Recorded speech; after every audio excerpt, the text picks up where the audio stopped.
Capítulo 6. A Igreja de Laodiceia.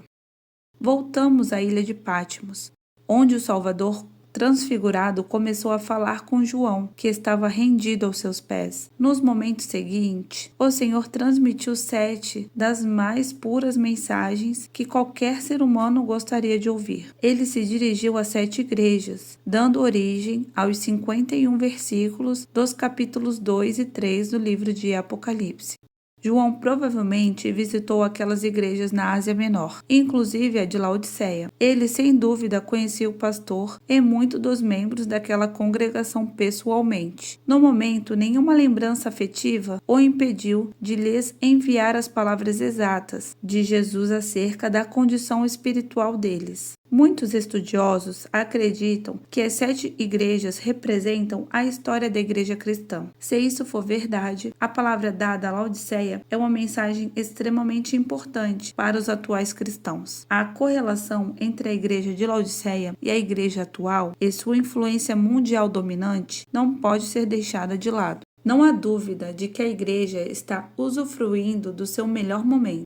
Em momento algum da história do cristianismo, houve tantas conversões, tantas igrejas e tanto dinheiro para apoiar o empreendimento evangélico. Os prédios nunca foram tão grandes, os cultos nunca ficaram tão lotados. Os filmes cristãos e a música gospel tornaram-se um grande negócio. O cristianismo permeia todas as facetas da nossa vida. Temos estrelas cristãs no futebol, no vôlei, políticos, atores e milionários cristãos, e até um presidente que se declara cristão. O cristianismo floresceu não apenas em nosso país, mas também em todo o mundo. O evangelho está disponível para todos via satélite. A palavra é pregada na televisão 24 horas por dia. A rádio cristã praticamente cobre o planeta. Missionários bem equipados estão levando o evangelho a quase todos os países e grupos étnicos do mundo. Pessoas brilhantes e bem colocadas, as quais acreditam no ID de Jesus, dedicam sua vida e suas habilidades à propagação do Evangelho. Elas são incansáveis e eficientes nessa causa. Os estrategistas estabelecem um plano de batalha para conquistar o mundo para Cristo, e isso tem funcionado. Novas ideias estão fluindo. Igrejas calorosas abriram suas portas para os desconfiados e os céticos. Os psicólogos cristãos estão dando credibilidade a uma igreja cansada de combater o velho estereótipo de ignorantes radicais da Bíblia.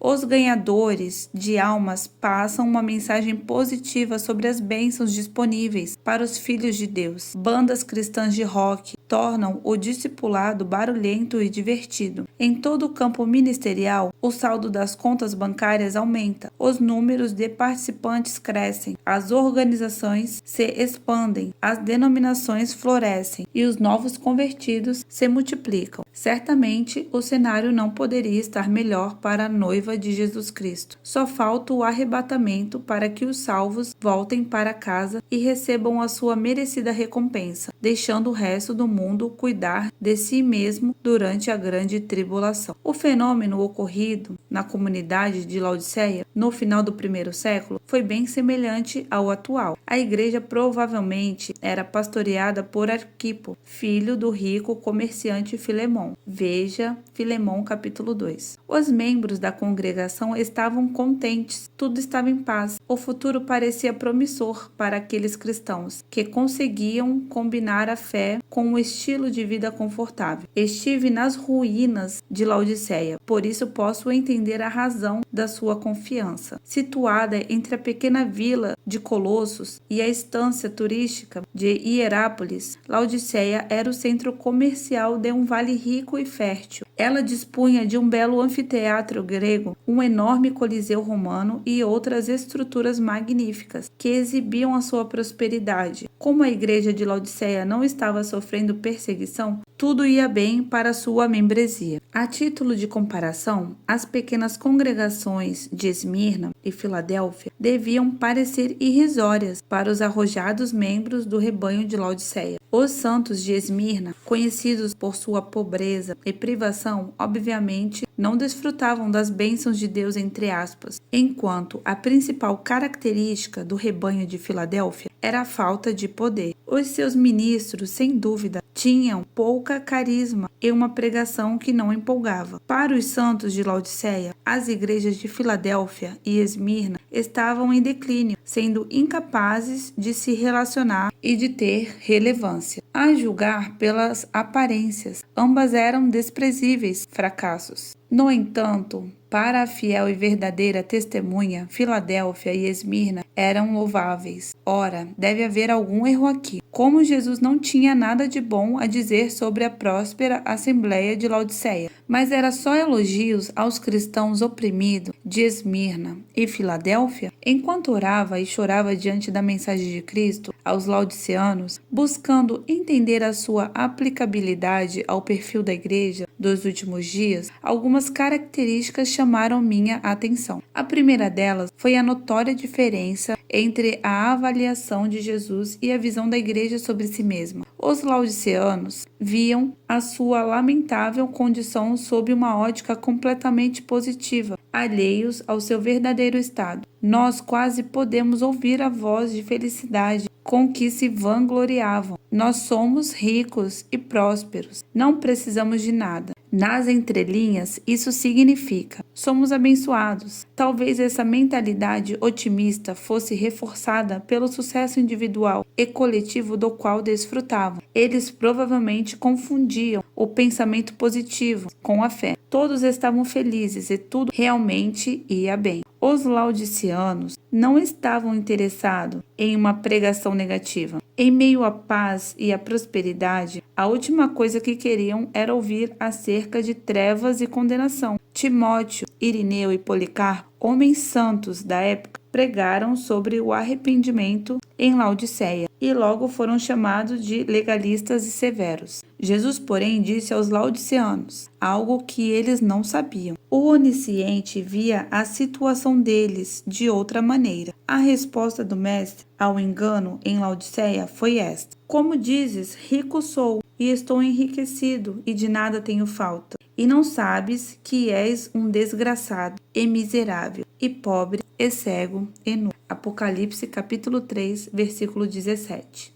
Na sua misericórdia, Cristo os desnudou. Eles não haviam compreendido o significado do ensinamento, porque a vida de qualquer não consiste na abundância do que possui. Lucas capítulo 12, versículo 15. Observe agora as palavras de Jesus aos frágeis santos de Esmirna, a quem chamou de ricos, entre aspas, em meio à pobreza, e aos crentes da Filadélfia, a quem elogiou pela fidelidade em meio à perseguição. E esses cristãos experientes poderiam ter ensinado o verdadeiro cristianismo aos prósperos irmãos de Laodiceia. É verdade que eles tiveram pouco êxito fora da igreja, e é improvável que as pessoas se reunissem para ir aos seus cultos. As suas assembleias provavelmente não passavam de um pequeno grupo que se reunia em casas. No entanto, aqueles amados eram ricos diante de Deus, enquanto os laodiceanos eram miseráveis, pobres, cegos e nus. Uma igreja mundana não tem o mesmo olhar de Jesus. Ela vê os símbolos externos do sucesso, grandes edifícios, contas bancárias abastadas e uma multidão de seguidores idólatras. O filho, por outro lado, vê o estreito caminho para a cruz e as qualidades interiores, vida piedosa, humildade e devoção verdadeira às necessidades do outro. A prosperidade tende a cegar a pessoa para o seu próprio empobrecimento espiritual e cria a falsa sensação de bem-estar e segurança permanente. Quando os laodiceanos se olhavam, só enxergavam o favor e as bênçãos divinas, e isso os fazia acreditar que não precisavam de nada. Tudo parecia estar perfeitamente bem, pois eles não tinham problemas. Era fácil ser seguidor de Cristo assim. A vida fluía perfeitamente, com fartura e sem oposição. Jesus prescreveu um colírio, a verdade, para curar a cegueira da igreja de Laodiceia. Somente a verdade poderia revelar-lhes o tamanho da miopia espiritual deles.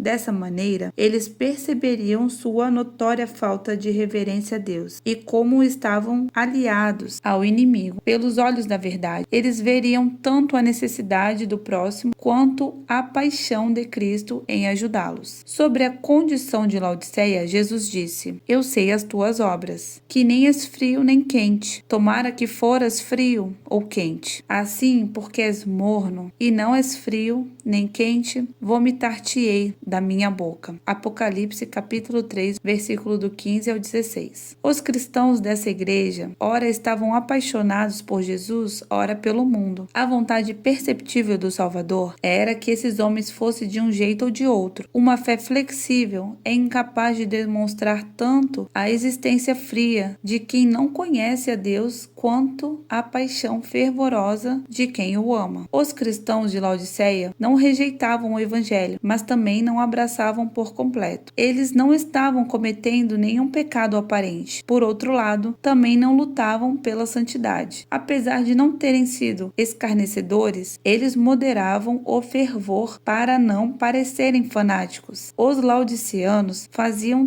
tudo corretamente para que ninguém se ofendesse, especialmente os não salvos que estavam sendo preparados para a membresia. Embora possuíssem programas bem-sucedidos, eles não dispunham de poder divino.